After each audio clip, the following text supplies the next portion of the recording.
बच्चों, आज हम कक्षा 10 की पाठ्य पुस्तक स्पर्श के पद्य खंड के पाठ 3 बिहारी के बारे में अध्ययन करेंगे। रीतिकाल के प्रमुख कवियों में बिहारी का नाम अग्रगण्य है। बिहारी का जन्म ग्वालियर के निकट बसुआ गोविंदपुर नामक ग्राम में सन 1595 1595 ईस्वी में हुआ था। इनके पिता का नाम केशव राय था। इनका बचपन बुंदेलखंड में बीता। युवावस्था के समय वे मथुरा चले आए। वहीं साहित्य संगीत के प्रति इनकी रुचि का विकास हुआ। जयपुर के राजा जयसिंह के निमंत्रण पर वे जयपुर चले आए और यहीं इन्होंने सतसई की रचना की। बिहारी की एकमात्र कृति बिहारी सतसई ही है, जिसमें 713 दोहे तथा सोठे संग्रहित हैं। बिहारी की सतसई इतनी लोकप्रिय हुई कि उसके बाद ब्रज भाषा में ही नहीं बल्कि खड़ी बोली तक में सतसइयों की रचना होने लगी। बिहारी की सतसई के बारे में कहा जाता है कि सतसइया के दोहरे अरुनाह के तीर देखन में छोटो लगे घाव करे गंभीर।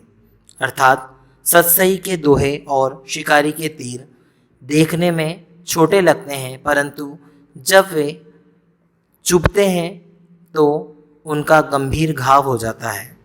बिहारी रीतिकाल के ऐसे वर्ग के कवि हैं जिन्होंने उस काल की प्रवृत्ति के अनुसार अलग से कोई लक्षण ग्रंथ नहीं लिखा। अपनी सतसई में उन्होंने नायक नायिका भेद, नायक नायिकाओं के हाव भाव और अनुभाव, अनुप्रास, श्लेष, यमक, रूपक, वीप्सा आदि अलंकारों को इस प्रकार समाविष्ट कर दिया कि यदि कोई बिहारी सतसई का भली भांति अध्ययन करे तो उसे अनेक काव्यांगों का ज्ञान हो जाएगा। बिहारी मुख्यतः श्रृंगार के कवि हैं, किंतु नीति, भक्ति, ज्योतिष, लोक व्यवहार आदि पर भी उन्होंने दोहों की रचना की है। मुक्तक रचना की सफलता के लिए कल्पना की जिस व्यापक उड़ान और भाषा की समाहार शक्ति की आवश्यकता होती है, वह बिहारी में कूट कूट कर भरी हुई है। थोड़े शब्दों में बहुत कुछ कह देने की कला में बिहारी सिद्धहस्त हैं। इनकी भाषा शुद्ध ब्रज भाषा है। बुंदेलखंड में कुछ दिन रहने के कारण बुंदेलखंडी भाषा का प्रभाव भी इनकी भाषा में दिखाई देता है। इनकी भाषा प्रौढ़ प्रांजल है। प्रस्तुत पाठ में बिहारी के 8 दोहे संकलित हैं। इसमें भक्ति के 3, प्रकृति चित्रण के 2 और श्रृंगार के 3 दोहे सम्मिलित हैं। दोहा 1 में श्री कृष्ण के सांवले और पीतांबरी रूप का चित्रण हुआ है। दोहा नंबर 7 में ब्रजवासी कृष्ण से अपने सारे कलेश दूर करने की प्रार्थना की गई है और दोहा 8 में जप, माला, तिलक आदि की व्यर्थता बताकर सच्चे मन में ही राम रमने की बात कही गई है। प्रकृति चित्रण के 2 दोहे, दोहा नंबर 2 और दोहा नंबर 5 में भीषण गर्मी का चित्रण किया गया है। दोहा नंबर 5 में जेठ की दोपहरी में गर्मी से डरकर छाया भी मानव शरीर और पेड़ों के तनों में सिमट गई है, ऐसा बताया गया है।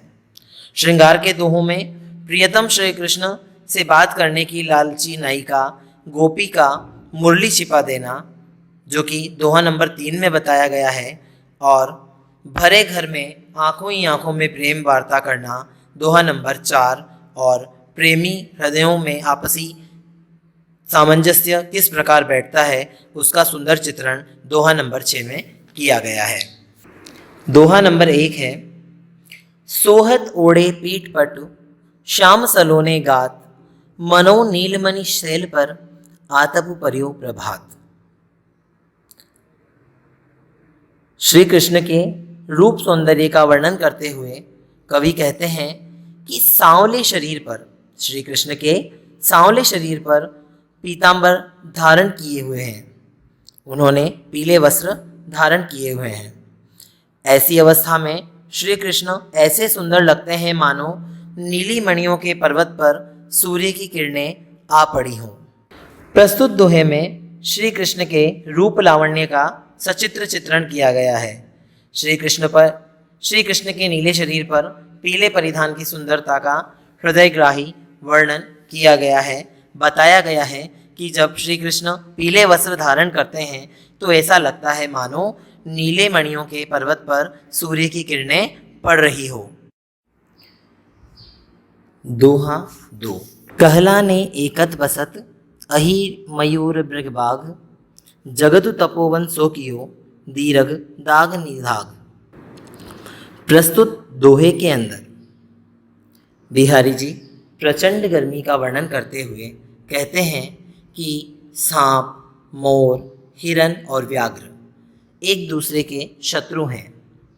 सांप मोर को खा जाता है, मोर और हिरन को व्याघ्र, किंतु भीषण गर्मी के कारण ये सभी अपनी शत्रुता भुलाकर कहीं शीतल छाया में एक स्थान पर निवास करने लगे हैं। सचमुच भयंकर गर्मी ने इस संपूर्ण सृष्टि को एक तपोवन में बदल दिया है। तपोवन में सभी लोग आपसी शत्रुता भुलाकर प्रेम सहित निवास करते हैं।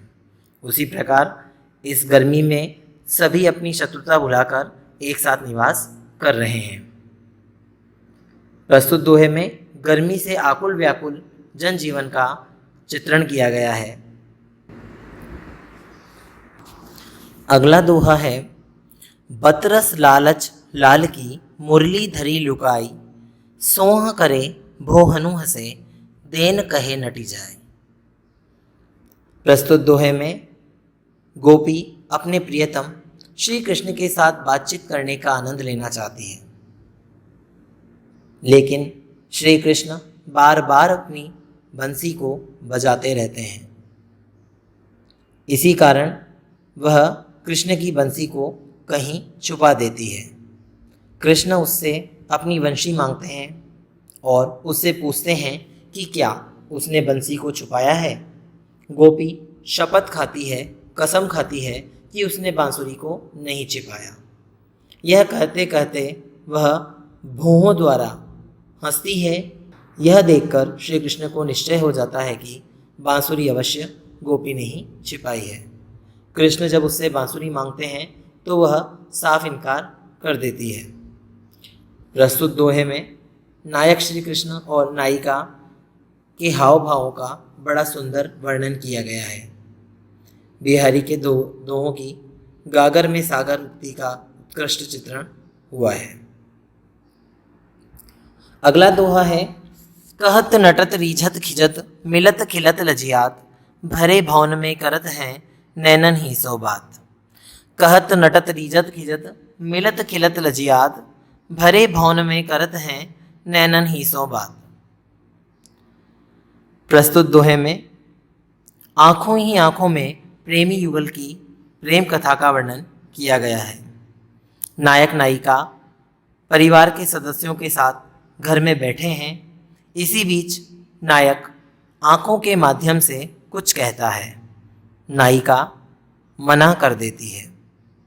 नायिका के इस इनकार पर भी नायक रीझ जाता है, उसकी ओर आकर्षित हो जाता है।